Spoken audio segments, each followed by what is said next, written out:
Hey everyone, welcome back to another episode of the Laundromat Millionaire Show, sponsored by HM Company, draintroughs.com. We want to thank our sponsor today, HM Company, for making this available to you for free. So go visit draintroughs.com. Good friends of ours. They support the industry in every way, shape, and form, and we use their products. We think you should too. But today's episode is very good friends of ours who we've gotten to know really well over the last year, Drew and Leah Boggs out of Charlotte, North Carolina. They're actually a father and daughter duo. Drew is in the paving business and is a 30-year, 40-year entrepreneur, has a ton of wisdom to share with us on just entrepreneurship in general. And they have a chain of laundromats that Leah runs in Charlotte. We think this episode is going to be fantastic, but the quick version of it is their businesses were so successful. They built 4 laundromats in great locations with great demographics.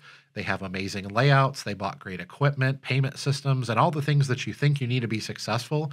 And then the operations were lacking. And so the business was floundering, quite frankly. It wasn't profitable in a lot of ways. Drew thought about getting out of the industry in one way, shape, or form. And then Leah, his daughter, jumped in and said, hey, I want to help run this business at a different level. She became very passionate.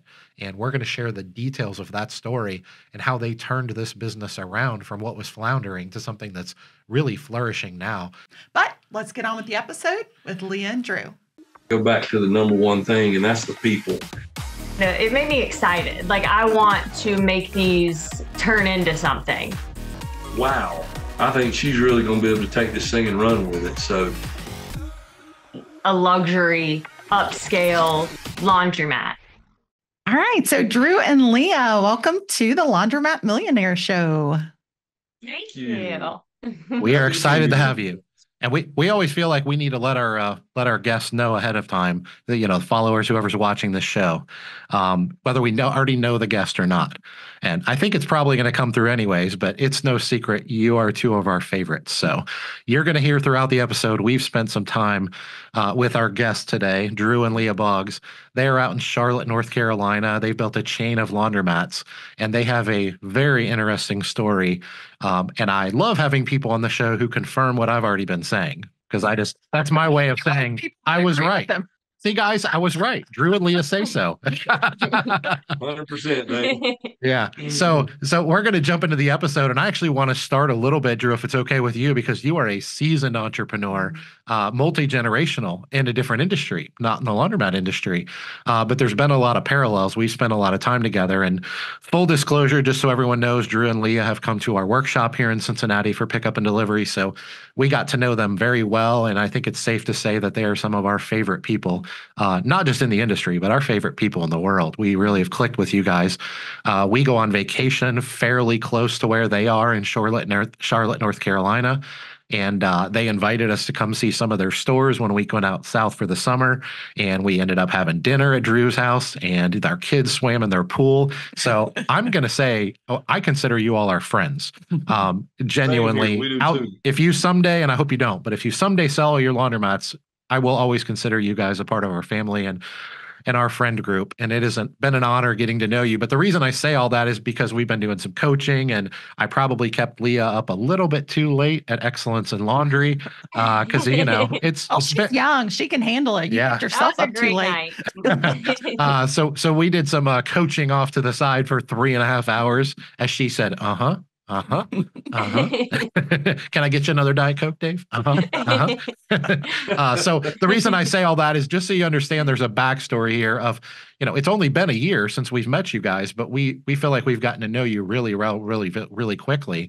And your story is a perfect example of why this show exists and what we want to share with the industry. So just wanted to get all that out of the way, because we're going to be laughing and having fun. I told Drew and Leah when they came on the screen, you just made my day better. But Drew, if you could just start with kind of your backstory and where you came from in the paving industry, because I know you're not going to be comfortable with me saying this, but I'm going to say it anyway. Drew's kind of a big deal in the paving world, guys.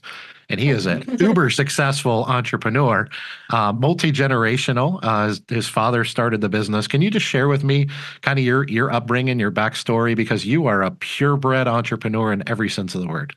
Well, sure, Dave. Thank you for those compliments. I started working in the paving business when I guess I was 15. And I started working for a seeding contractor that was doing the seeding and mulching the road shoulders on the side of the paving contract. So when you pave a road, you have to seed the little shoulder. And I was the guy that walked along with a 5-gallon bucket and picked up the rocks. And I really did not enjoy that, but I tolerated it for a couple of years. It sounds so And, fun. That sounds wonderful. I think my dad did that to force me to go to college. But fast forward from there, I had worked running heavy equipment on grading jobs and worked at the asphalt plant, and just been around the industry forever as a teenager, and through my high school and college summers, I always worked on the construction sites or the paving crews or the asphalt plant or whatever. And just over a period of time, my brother and I basically bought the business from my dad and his partner, and we grew the business, over North and South Carolina, up to about, 550 employees or so. And we do a lot of contracts for DOT. We do a lot of asphalt paving work. We build bridges. We have aggregate quarry. We have 5 asphalt plants, 150 or so trucks to haul the different aggregate and liquid asphalt, fuel, cement. So we're stretched out all over North and South Carolina, and that's kind of the backstory there. Dave, I hope that answered your question. Yeah, I think it's fantastic. And I'm going to tie a nice little bow around it before we get into the laundromat side of things. But I guess you just didn't have anything to do. You got bored and you thought, why not buy a few laundromats? Is that what happened? You were just bored? You didn't have anything else to do? No, there was one of my passions as I get a little older and more experienced is trying to pass the torch to the next generation. And I had been friends with this young man in a different business endeavor, maybe 5 or 10 years ago. And I thought very highly of him. And he was selling laundry equipment. But the way he was selling it is that he would go and find a location that was old and tired and worn out that needed new equipment. And he would go and negotiate a good lease with a landlord. And then he would bring that to a potential customer and say, hey, I've got this lease on this old laundromat location. I've got this new equipment package. Are you interested in buying it and being in the laundry business? And so I had never really contemplated that, but I thought this may be a good opportunity to help this young man kind of get started in a business. So I ended up telling him that I would not be interested in doing it unless he would leave his job and come to work full time and run that business for me, and that I would, provide some capital and some mentoring and coaching and just help with the construction, because that's one of my, obviously I have experience in that. So I said, yeah, if you'll do that, then I'll do this. And so we made a deal and formed a partnership, and we built 4 new laundromats. I think one of the 4 had previously been a laundromat, and 3 of the 4 were not previously laundromats. So we had to go through the entire, architect plans, building permits, all the way from A to Z to get these things going. And he did a fantastic job building these laundromats out and getting them open. And I think out of that, he developed a real passion for construction. So even though he's no longer with us, I think he is pursuing something he became passionate about through, learning about the construction. So I feel like it was successful in that regard. Yeah, for sure. And if I remember it, you had told us that did you build one a year for 4 years in a row? Is that about the cadence you were on? We started building the first location in 2021, and we finished the 4th location in, was it 2022, late 2022 or early 2023? I think maybe early 2023. Okay, so if we started in 21 and finished in 23, maybe just a little over 2 years, and we built 4 of them. Yeah. About every 6 or 8 months, another one. Wow. And I will tell you this. So initially we were using a general contractor to build them for us. And after we went through about 3 or 4 of them who were unsuccessful at being able to get them built, I've always had my contractor's license, but I had everything except the commercial building license. And I was so frustrated with dealing with some of the GCs that we were dealing with and seeing just nothing happening. I went and took the test for my commercial building license, and I got it. And we just did the building ourselves on 3 out of the 4 of them. Oh, so you did that after the first one. Did that take a lot of your time away from the other businesses? It really didn't. You know, I went to one of those weekend courses at a hotel and practiced for the test. And then I went and sat for the test. And once I sat for the test, I received the license immediately. And we were able to go pull the permits in our own name. So it was really pretty simple. And then Nick did a great job running from there. You know, once we pulled the permit, I mean, he took it and ran with it. So he was able to get these things built and up and running. He did a great job doing that. Whether you already have a laundromat or are looking to get into the laundry industry, everyone needs proper drainage. We use HM Company drain troughs. Their drain troughs were first created in 1991, and they have been the leading drain trough manufacturer ever since. They're made in the USA, and their drain troughs are fully customizable to meet your needs. That's why we've used them ever since entering the industry. They're easy to clean for our staff and plenty sturdy when we need to walk on them when servicing our washers.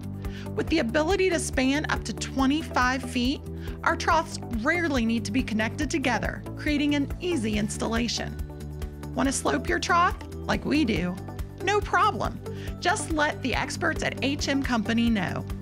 For more information, go to their website at draintroughs.com.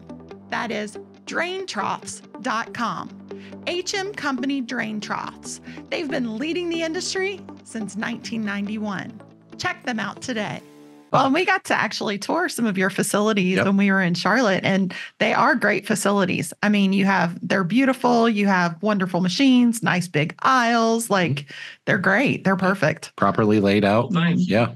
They're fantastic in every way. Automatic good locations, doors. like good view from the major roads, the demographics in the area, like everything. Yeah. But can you tell us, so this partner is no longer with you.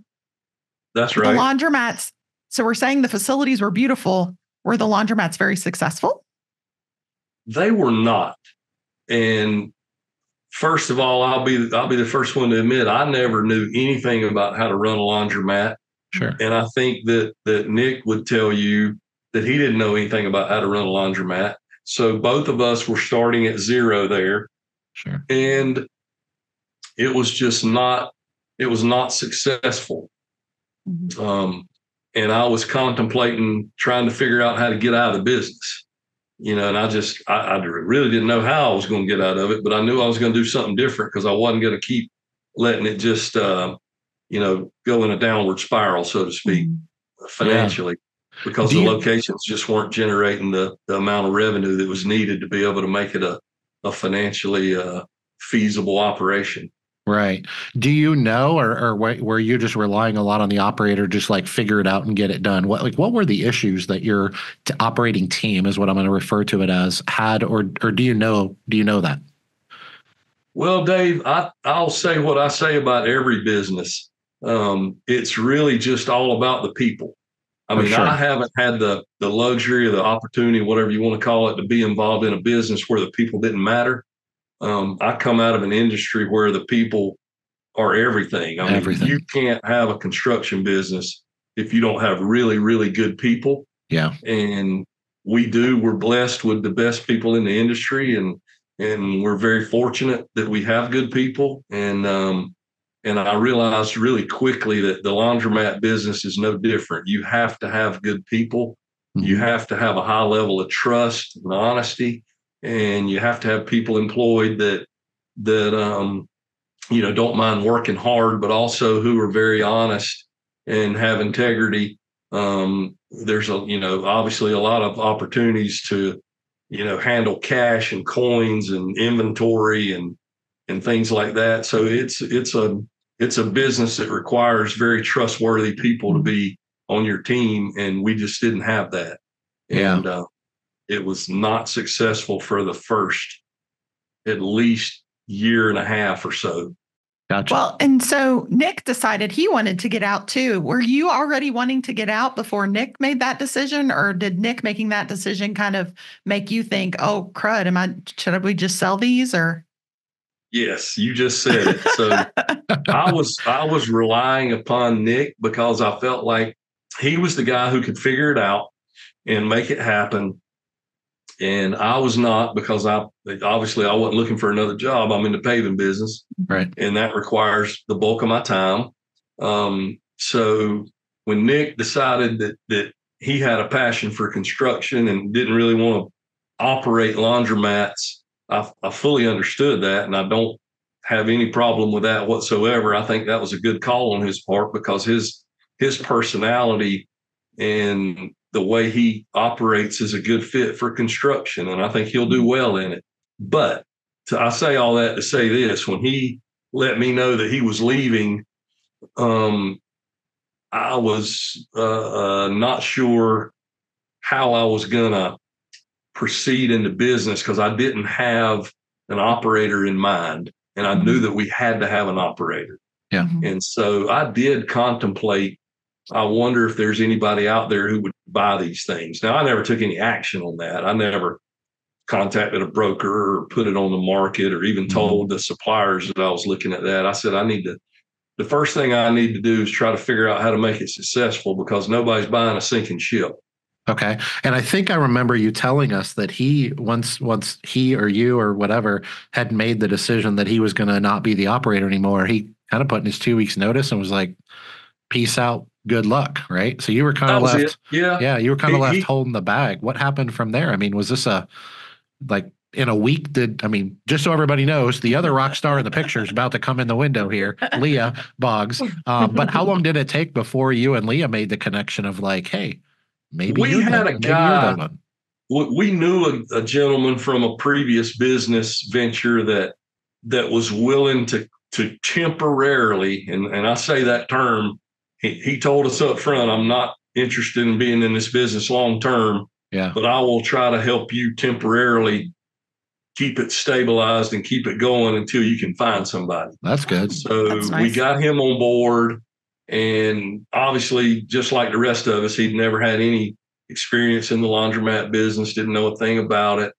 But he did help us kind of stabilize things and keep the doors open and, keep things moving. And then my daughter, Leah, decided she was ready for a career change. She had been in the beauty industry. She was a lash technician doing eyelashes.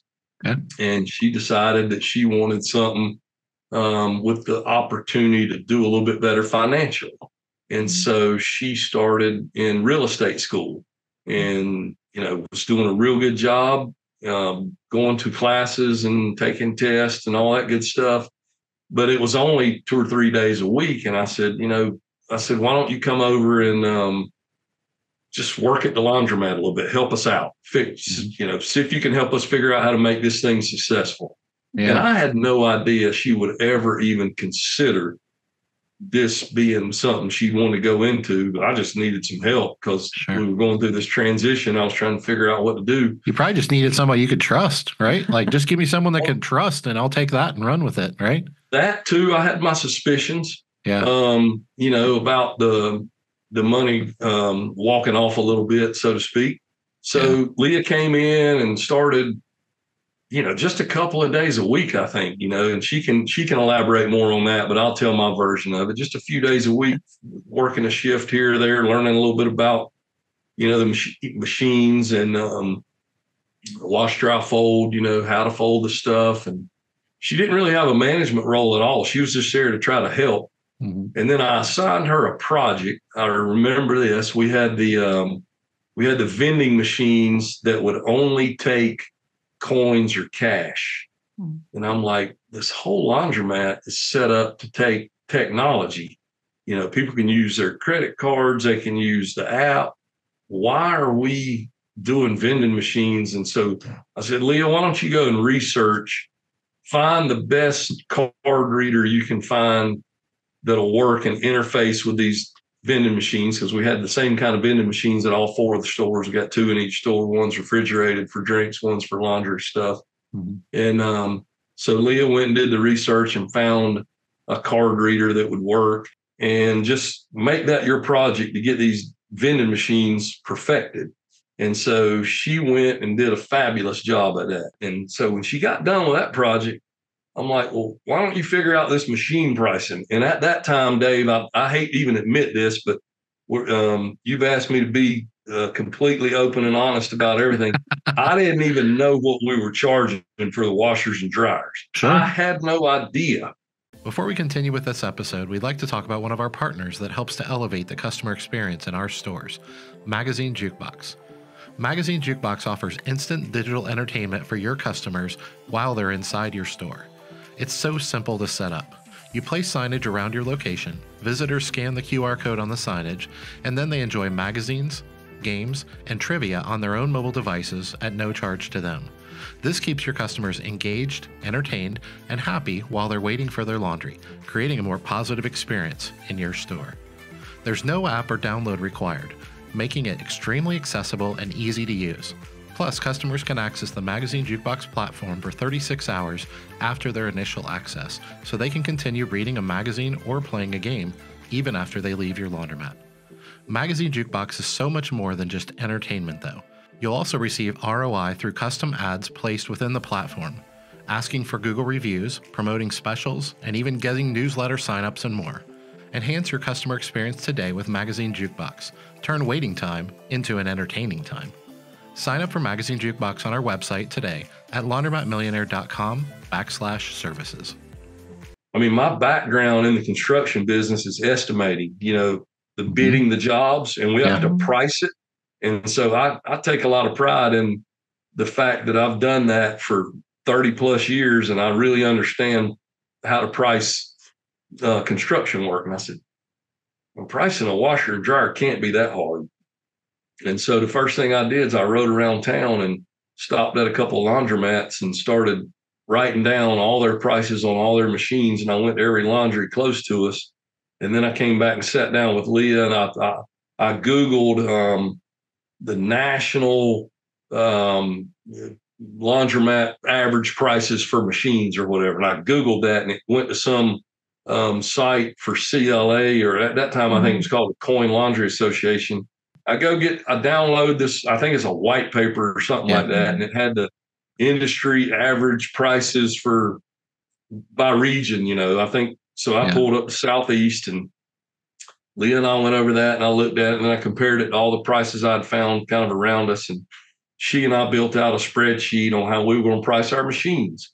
And one thing we discovered is we were way, way too cheap. And so I knew there was no way we'd ever make a profit at the prices that we were currently charging. But I also knew you can't just go in there and raise them all up in one day without making all your customers mad too. So we had to find a happy medium on how to kind of get the prices up to a level that was fair to us so that we could get a return on our investment, but also fair to our customers, and so that it was comparable to other pricing in the market and what the national averages were. So that was kind of a fine line to get there, but we ultimately got there. We got, 1 or 2 people complained about it, but most often the reviews we get about the pricing is it may be a little on the high side, but it's worth it because this place is so clean and it's so secure, and all the machines That's what you want to hear.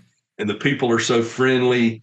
All that stuff, I believe, justifies the pricing level that we're at right now. So then Leah comes in, and she figures out, I had no idea how to go into Speed Queen or Hepsh and update the prices. I mean, if I tried to do that, it'd be zero. And so everybody be getting free stuff. And so Leah figured out the technology side of how to go into the software, the website, whatever you want to call it, and revise all the machine prices and how to send it out so that you can tell it when it's going to change the prices. And so she figured all that stuff out. So by that time, so she's taken on the vending machines, the inventory, the procurement for all the stuff that goes into machines, how much, where we needed to keep all the stuff in the warehouse so we'd never run out. She figured out how to price the machines, how to update the machine pricing.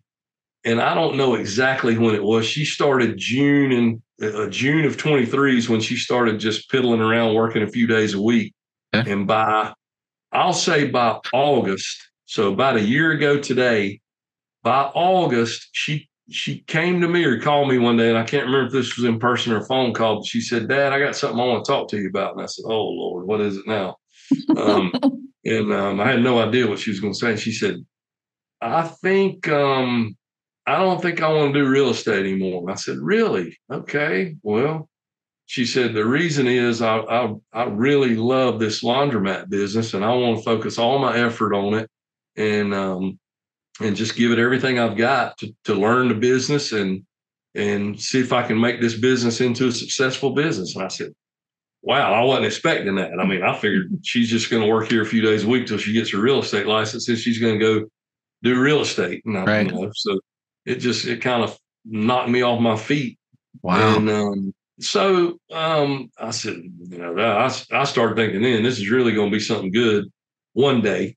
I knew we had a long way to go, but I was like, okay, now I found an operator. All right. So I'm going to push pause, Drew. Now, Okay. Leah, tell me what's true about all that. You got to confirm or deny everything he said now. I confirm all of it. The vending machine aspect was very difficult. I bet. I would send him my little spreadsheet of the pictures, and he would say, "This one needs to go a little bit to the left. No, this one needs to go up a little bit." He's very particular when it comes to that's to good. Spreadsheets, all of that. But that's good. That's what makes me want to work harder at it. Yep. What did you love about the laundromat? What's not to love about it? It's the laundromat business. Is it because it's so easy and passive? Yeah, that's why. Oh, absolutely not. Absolutely not. It was that there was so much work to be done, I think. I do love an easy, quick project, something that can be done pretty fast. But I also, if I'm not able to get something done quickly, I will make sure that I fix it. I have learned the inside and out of these vending machines. We have the vision vendors, the Vendrite vision vendors. Yep. And I absolutely love those machines. They just send me the parts at this point, and I repair them. So going back to Carla's question, what was so intriguing to you? Was it you said the challenge, but what else was it that, because my understanding, and correct me if I'm wrong, Leah, like you want to, this might be a big question, but my understanding is like, you're in this for the long haul, right? Like this is what you want to spend your life doing, theoretically, right? Like that's a big decision, right? Yes. What was it? It had to be more than just the challenge of a vending machine. Yes. So what I saw, ideally, my dad said that he had a job for me. Okay.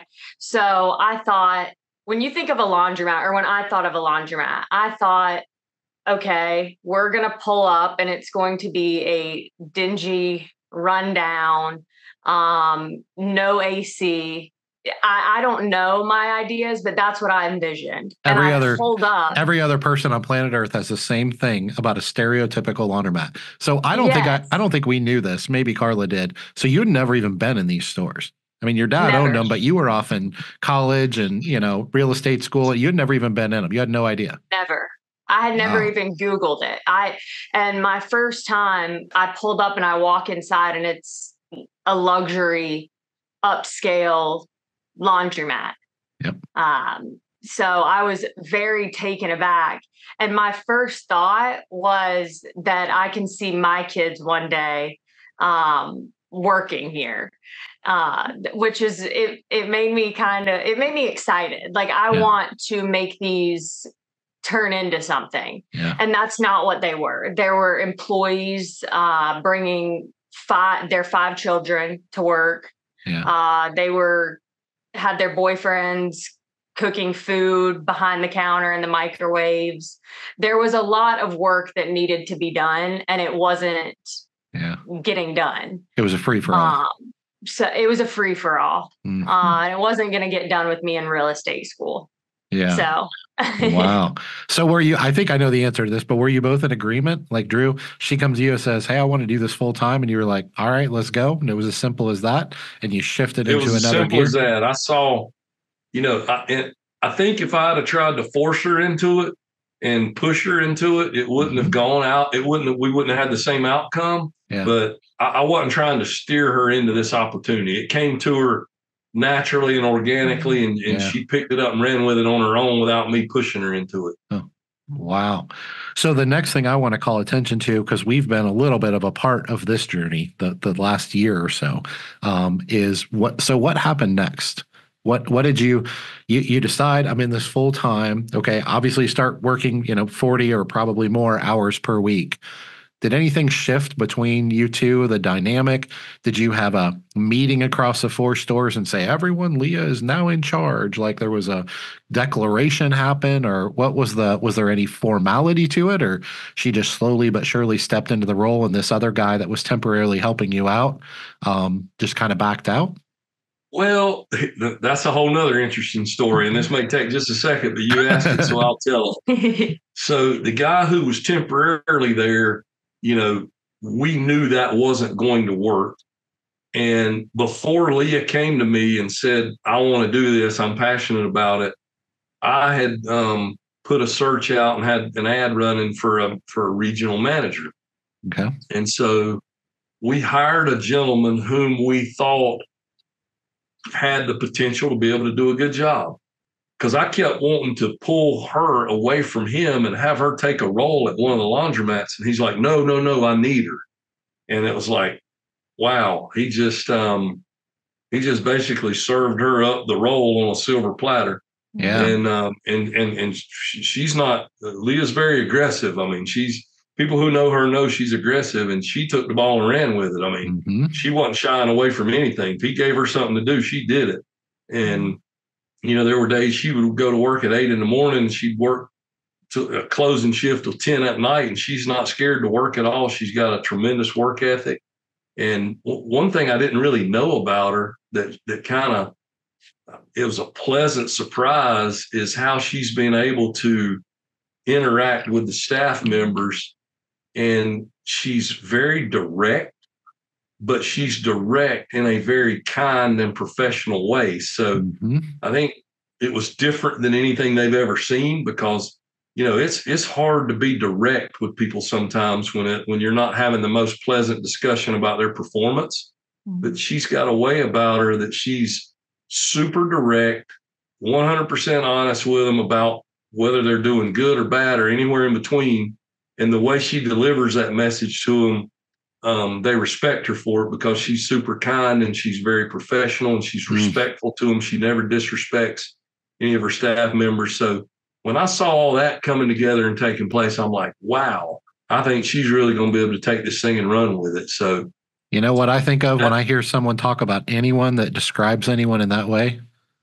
I think of one word, Drew: born leader. Okay, that's 2 words. I know, Carla. I know.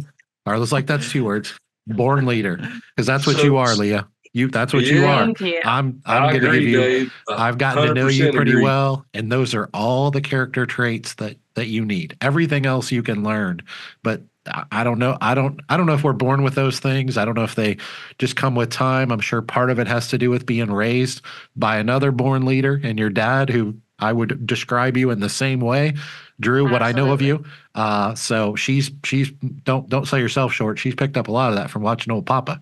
But that you, as I said at the beginning of this episode, and I told you when you left the workshop, it's very obvious to us that you guys are both rock stars. But I just want to give you your credit, Leah, because when you're young, when we're older and a little bit more mature, and people see those traits in us, it's almost like, okay, that person's a born leader. But sometimes in society, I don't know that we give you young people enough credit. It's like, she could be a leader. It's like, no. Hold on. She is a leader. Like, look at her. Look how she behaved today. because I'm gonna hijack this interview for a second here. Okay, so what we saw from afar, and we're not local in Charlotte, right? But what we saw from afar was operationally kind of a train wreck, right? And this is from you describing it. We weren't in your stores when this was happening.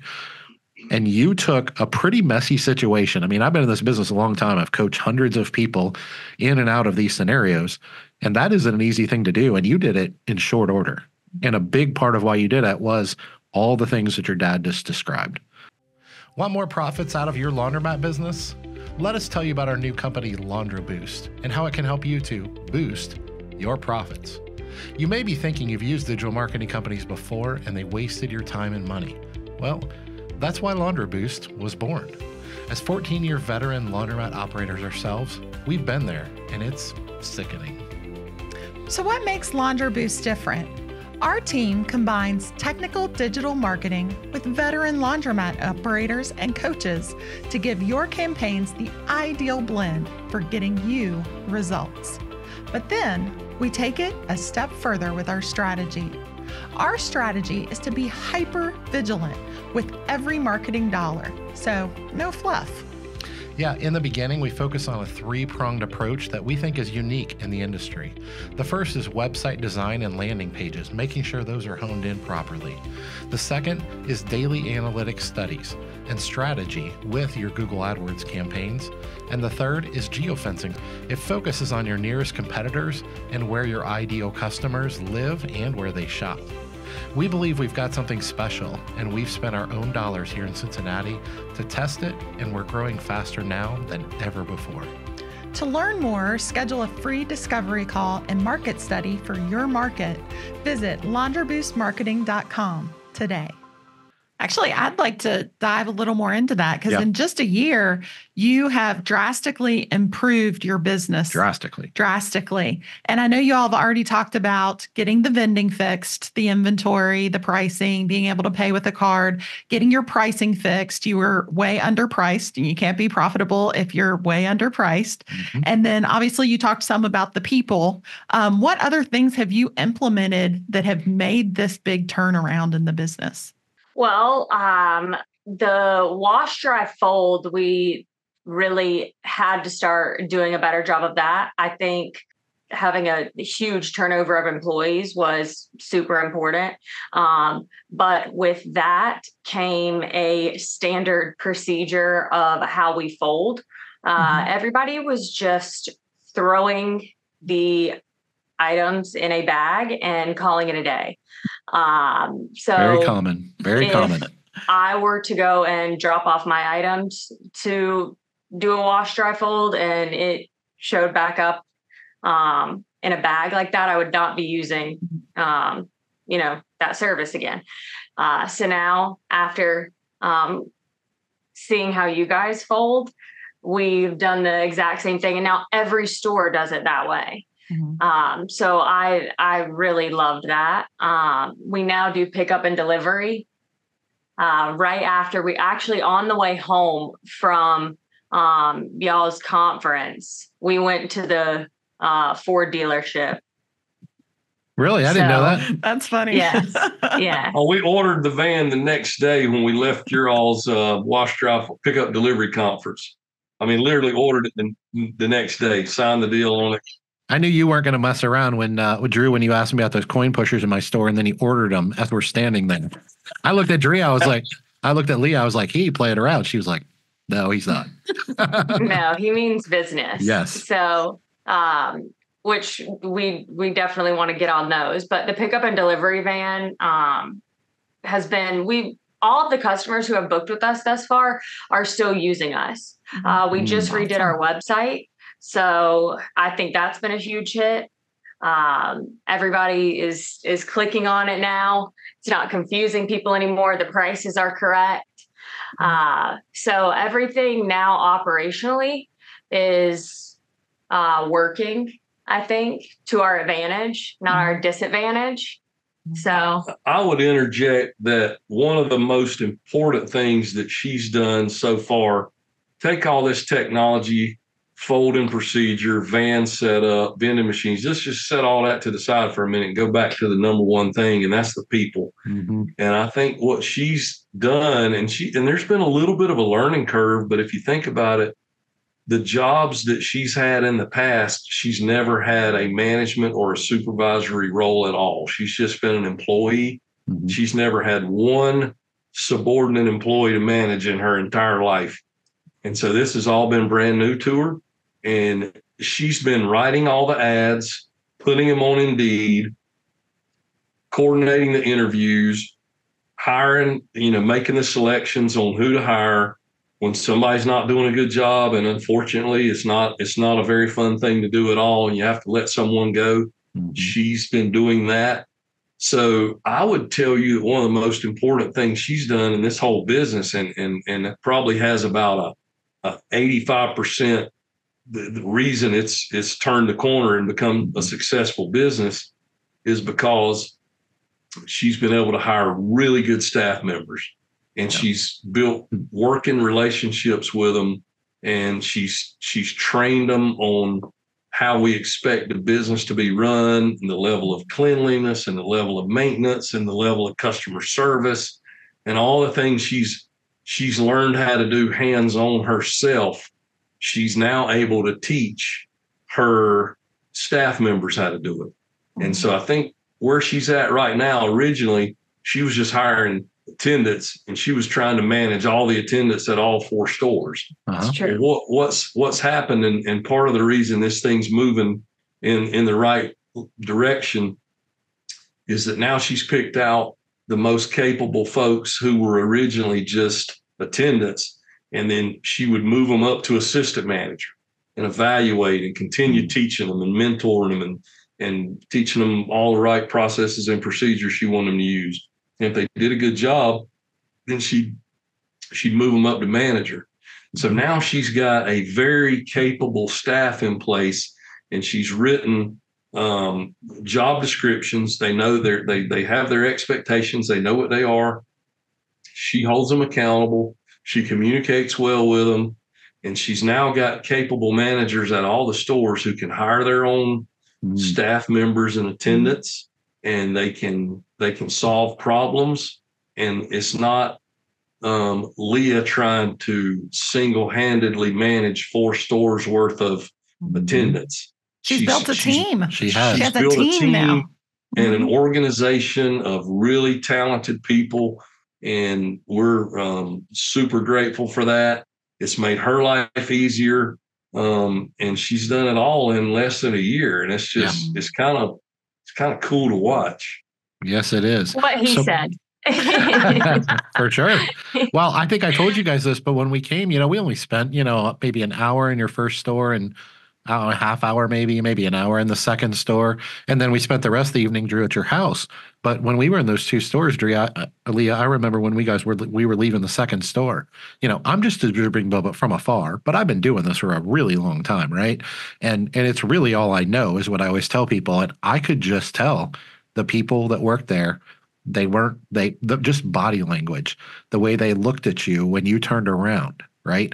No eye rolling, no like body posture. They like where they work, and they like their boss.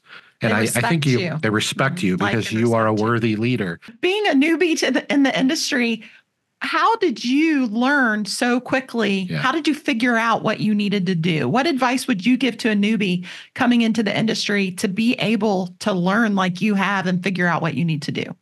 I want to answer something first. While she thinks about her answer, I'm going to tell you what I saw from the outside looking in. And actually, I'd love to hear that perspective. Because she'll be modest. Mm-hmm. She learned it because she was willing to do everything in a laundromat that she expected anyone else to do. Mm-hmm. She's cleaned the toilets. Mm-hmm. She washes, dries, and folds the orders. She cleans the floor. She cleans the machines. So her entire staff sees that this young lady is not too good to do anything. Mm-hmm. She would never ask any of them to do anything that she's not willing to do.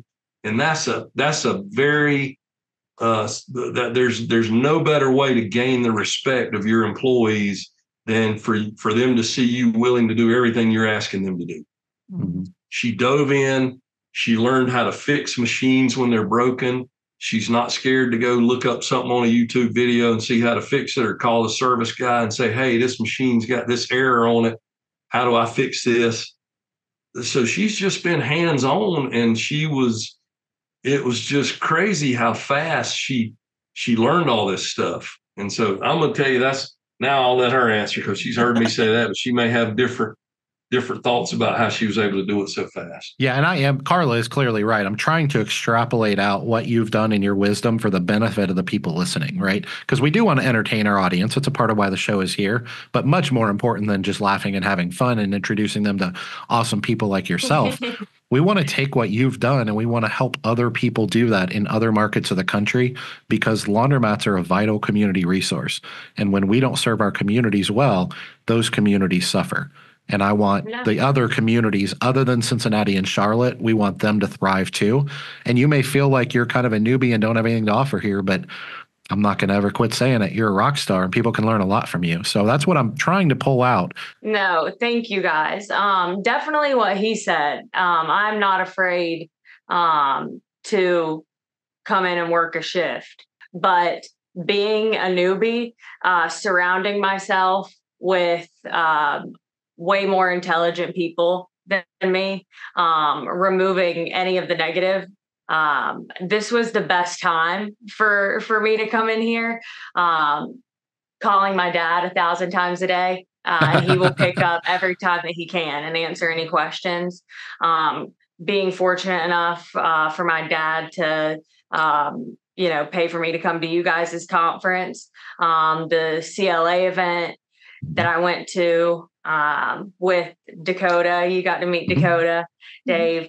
Now going to Nashville, being fortunate enough to go to all of those and surrounding myself with people who have been in the industry for way longer than I have, and asking as many questions to the point I hopefully don't annoy anybody, but jotting down everything or remembering just as much as possible until I can jot it down.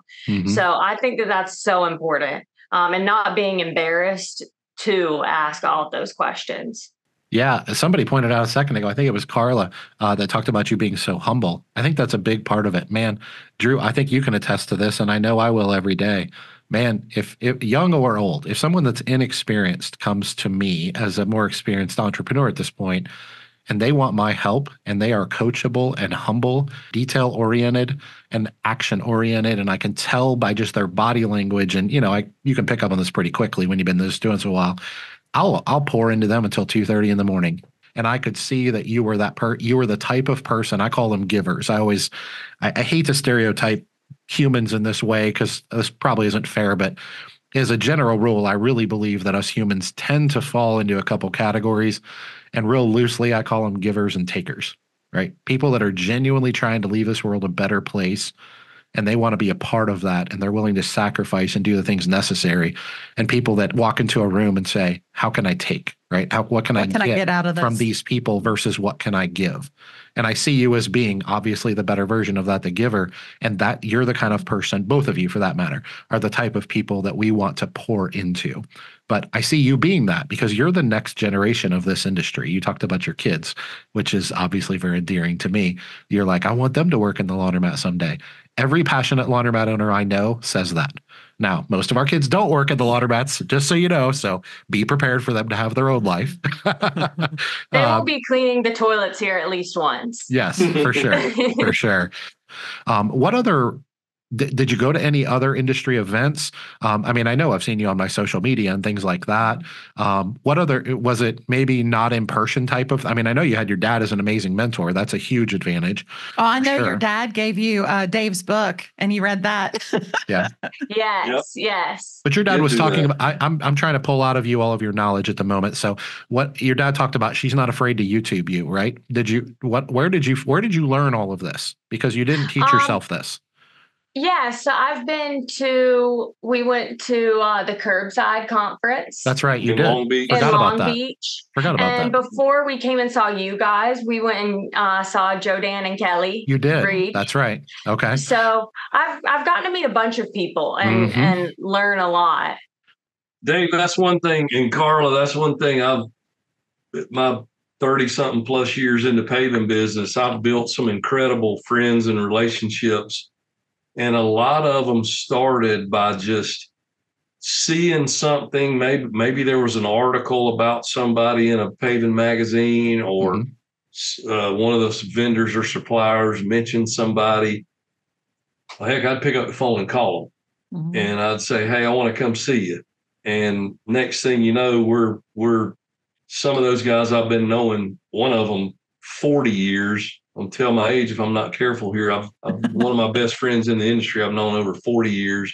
You met when you were 2. And what'd she say? She said you met when you were 2. Oh yeah. Maybe I don't look 60. But anyway, I truly believe the way to learn about an industry is to collaborate with other folks in the industry.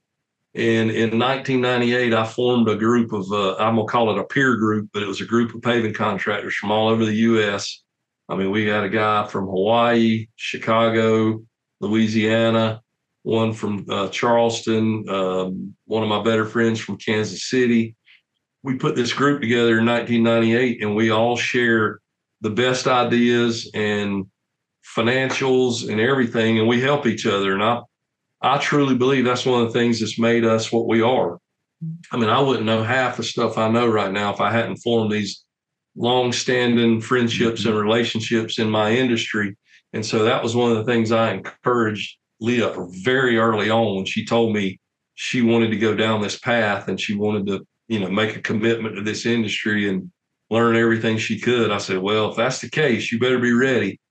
Basically, one of probably the smartest things I've ever told her is you got to go build these relationships on your own, and you got to know how to pick up the phone and call somebody and ask them if you can come see them. And it works both ways. You got to open up your stores and share everything with them, and you guys collaborate together, and you can make everybody smarter. And look, the world's a big enough place. There doesn't need to be any jealousy or whatever. You can help people. I call it a rising tide floats all boats. So the better she can do to help other people and the more people can help her, it's only going to help the whole industry. So she's been drinking from a fire hose. Yeah, she has for the last year or so. And it ain't going to stop. It's only going to continue. So yeah. I feel like she sees the value in that. And a lot of people, when they go to these things, they don't necessarily, Dave, and you said it a little earlier, some people go to spend all this money and go to a conference, and when they leave, they don't do anything. And it drives me crazy to pay and it's not only you're paying for the conference, you're paying for the hotel and the meals and the transportation and the time away from work. Yep. You got to come away from there with a plan, and it's got to be an action plan. And I've been very maybe hard on her to say, look, when you go to one of these conferences and we're paying all this money, you better take notes. And when we get home, I want to see your top 10 things you're going to do. You're going to take action from whatever you learn there. We're not just going to, to go to the cocktail hour and get a meal or two. We're going to figure out what we're going to do to make our business better. So she's been 100% on board with that. And, she comes out there with an action plan, and I'm super impressed with her focus and ability to take away the things that are important and kind of prioritize them and rank them and go execute them. So that's what it's all about. For sure. Well, to parlay on that, I can tell you that that's a big part of how we found the success we found. Now, I didn't always know the things I know today. I didn't have a dad pointing these things out to me that was an entrepreneur. So I learned through the school of hard knocks in a lot of ways, but I would put myself out there a little bit. This is a decade and a half ago, go to a conference and I would be nervous and scared and not talk to people a whole lot, which may be hard to envision nowadays, but I wasn't in my comfort zone. I was completely out of my comfort zone. And I was intimidated. All these people are smarter than me and better than me and more successful than me and older than me and all these things. I mean, you read my book, so you understand the value that I give to collaboration and relationships. And you just talked about it, Drew. I've done the same thing. Called somebody up completely randomly that posted on a group or something and said, hey, can I come by and see see you and they're like, well, you can come by, but I'm a busy guy. Okay. Can I just take you to lunch for an hour? That's all I want. I don't expect you to spend all day with me. If you'll give me a day, I'll take a day, but whatever. Conferences. The fact that Leah, you've done this, like you just named off either 3 or 4 events, I guess 4 counting Nashville, that you've been to in a year. Like that's why you're skyrocketing. That, and you have a mentor like your dad, and you have a lot of things going for you. You have your work ethic, your character, of course, all those things too. So what I'm trying to do is draw a picture for everybody in the industry. If you're a newbie, if you've been in the industry 20 years and you're struggling, you're not getting the results you want, this episode, the reason we brought them on this episode today, is for you to see exactly, and I rarely use those words, exactly what you should do to be successful. Leah didn't have any experience in this business. Drew didn't have any experience in this business, really. He had an operator that was operating the business. And for the most part, the experience Drew had in this industry, the operator and him had learned what not to do in a lot of ways, right? And in a year, they could completely change the trajectory. And I know we're not going to share them on the show today, but when we went to their house, Drew actually pulled out the numbers. Like he pulled out the P&Ls and was like, Dave, look what I'm seeing. Am I seeing what I think I'm seeing? And why do you think this is? Right. And I was like, oh, somebody had their hands in your pocket. Right. And we had this whole conversation around your dining room table. And you're like, yeah, that's what we figured out too. And I'm like, yeah, it seems pretty obvious. But I looked at it, I was like, let me guess, this is when Leah started working for you full time. And you're like, yep, that's exactly right. So let this be a lesson for you guys that I don't want to make this sound easy, because running a chain of laundromats, serving your community in the way that Drew and Leah are, is not an easy thing to do. But it also isn't rocket science. With all the things that we're talking about here today, you can just dive into this thing head first and embrace this industry. There are so many amazing people in this industry. We know that there's the predators and the dirtbags and the people we want to avoid. We'll try to, push them off to the side, but there are so many amazing people in this industry that are willing to collaborate and share. Drew, you learned that through your paving business, right? Probably decades ago, of how valuable that is. And I wish, Leah, when I was your age, I wish somebody had pointed those things out to me. Well, and just like the paving industry, you're not competing with the guy in Oklahoma. Right. So why can't you all share knowledge? Same thing in the laundry industry. And it seems to starting to happen in our industry. Yeah. But, we're not, Jody and Kelly are only an hour away. We're not even competing with them. No. There's no reason we can't share with people even on the other side of the city with us that we're not competing with. Yep. So, yeah. So you're exactly right. That's what I love. 100% right. So what's next? What's next for you all? More locations, more pickup and delivery, more wash, dry, fold. Here's where, I'm going to leave most of that up to Leah. I'm going to give her little nudges and mentor and teach her, but I don't want to throw more at her than what she's ready to take on. But sure. I do see there's some opportunities here. The first priority where our focus is pickup and delivery. For sure. There's no question. That's the number one thing that we can do to drive revenue and put money on the bottom line. Yep. And then that in turn is a self-funding mechanism for growth. Mm-hmm. So if you're producing good numbers and generating a lot of excess cash flow and profits, you have that built-in source of capital to go do the next thing. Yep. So once we get the pickup and delivery running strong in this Charlotte market, we're going to have another location on the other side of Charlotte in order to be able to service the whole metro area. There's no question about that. And I do want the next one to be an owned piece of real estate, not a leased piece of real estate. And I want to build a really nice full service laundry center, like you call it. You guys got the one store that's just amazing. It's big. You got your own real estate there. So I see that being, that's on the list. Shortly after pickup and delivery gets really going and building up momentum. And then I see the Triad area where, the Greensboro and Winston-Salem stores are. I see that's a great market. I think pickup and delivery is going to be well received there. Mm-hmm. We want to really learn it right here in Charlotte, where Leah is, where she lives and works every day. And will she keep her finger on it and get all the bugs out of it, so to speak, here in Charlotte? And then as soon as it's up and running smooth and we understand how to operate that part of the business, we'll go right to the Greensboro and Winston stores and start offering pickup and delivery. and then, just looking at opportunities when they present themselves, more stores. Well, thank you guys. All I can say is thank you guys for one, just being who you are. You are the epitome of who we, a big part of this platform is attracting the right people to the industry. You were already in the industry when we met you, but finding people that are maybe struggling in their own unique journeys and helping them and elevating them and then connecting them with other rock stars. All I can say for our audience back home is I hope you got a lot out of this episode, and you will see Drew and Leah at industry conferences, the Clean Show, things like that. I'm just going to go out on a limb and say you should go meet them. If they don't introduce themselves to you, you should introduce yourself to them, because they are. I almost said you're up and comers, and I don't think that's fair. You're rock stars in this industry already, and us rock stars need to collaborate. We need to meet each other, get to know each other.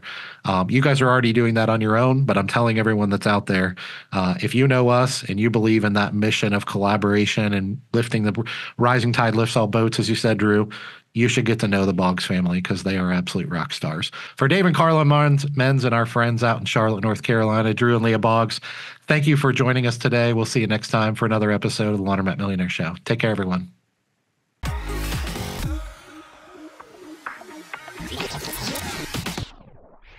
She's not the DeWalt drill type girl.